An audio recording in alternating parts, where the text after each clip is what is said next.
Assalamualaikum warahmatullahi wabarakatuh. Perkenalkan, nama saya Rindiani Fatmala dari kelas 10 Merdeka 4. Pada kesempatan kali ini saya akan membahas tentang keanekaragaman hayati atau biodiversitas. Keanekaragaman hayati atau biodiversitas adalah suatu keberagaman makhluk hidup yang didasarkan pada ciri-ciri yang dapat diketahui melalui suatu observasi. Variasi makhluk hidup pada tingkat gen, spesies, dan ekosistem. Keanekaragaman hayati terbagi menjadi 3 tingkatan. Tingkatan yang pertama, gen, tingkatan yang kedua, spesies atau individu, dan tingkatan yang ketiga, ekosistem. Apa sih perbedaannya? Mari kita bahas satu persatu. Yang pertama, keanekaragaman tingkat gen yaitu perbedaan atau variasi gen yang terjadi dalam satu spesies makhluk hidup. Keanekaragaman gen pada organisme dalam satu spesies disebut varietas atau ras. Contoh keanekaragaman tingkat gen yang pertama, tanaman mangga. Meskipun nama mangga ini berbeda-beda, tetapi nama ilmiahnya satu, yaitu Mangifera indica. Tanaman yang kedua, mawar. Meskipun warna bunganya berbeda-beda, tetapi nama ilmiahnya tetap sama, yaitu rosa. Kemudian yang ketiga yaitu beberapa nama ayam, meskipun namanya berbeda-beda, tetapi nama ilmiahnya tetap satu, yaitu galus-galus. Yang kedua adalah keanekaragaman tingkat spesies, yaitu perbedaan yang dapat ditemukan pada suatu komunitas atau kelompok berbagai spesies yang hidup di suatu tempat.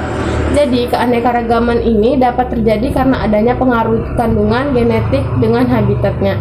Contoh dari keanekaragaman tingkat spesies ini adalah pada kelompok Panthera, di mana harimau memiliki nama ilmiah Panthera tigris, singa memiliki nama ilmiah Panthera leo, jaguar memiliki nama ilmiah Panthera onca, dan macan tutul memiliki nama ilmiah Panthera pardus.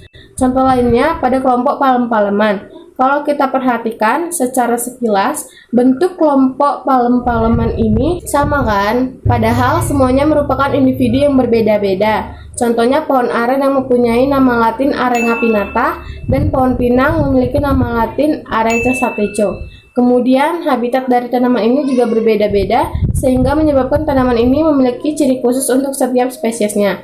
Dan yang ketiga adalah keanekaragaman tingkat ekosistem. Ekosistem terbentuk karena berbagai kelompok spesies menyesuaikan diri dengan lingkungannya. Satu spesies dengan spesies lainnya saling memengaruhi. Interaksi juga terjadi antara spesies dengan lingkungan abiotik, tempat hidupnya.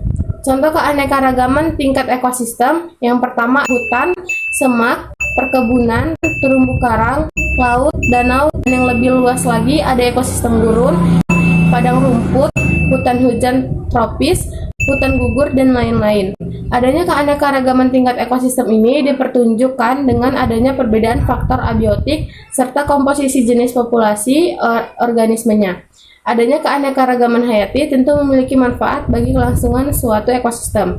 Yang pertama, sebagai kelangsungan suatu ekosistem karena setiap spesies memainkan perannya sendiri dalam ekosistem, dan yang kedua, sebagai sumber ilmu pengetahuan dan teknologi melalui penelitian pada ekosistem. Yang ketiga, untuk menjaga kapasitas air melalui keanekaragaman tumbuhan yang membantu proses penyerapan air. Yang keempat, sebagai bahan obat-obatan. Yang kelima, sebagai bahan pangan. Yang keenam, sebagai bahan bangunan. Dan yang ketujuh, sebagai bahan tekstil. Demikianlah pembahasan tentang keanekaragaman hayati yang dapat saya sampaikan. Terima kasih. Assalamualaikum warahmatullahi wabarakatuh.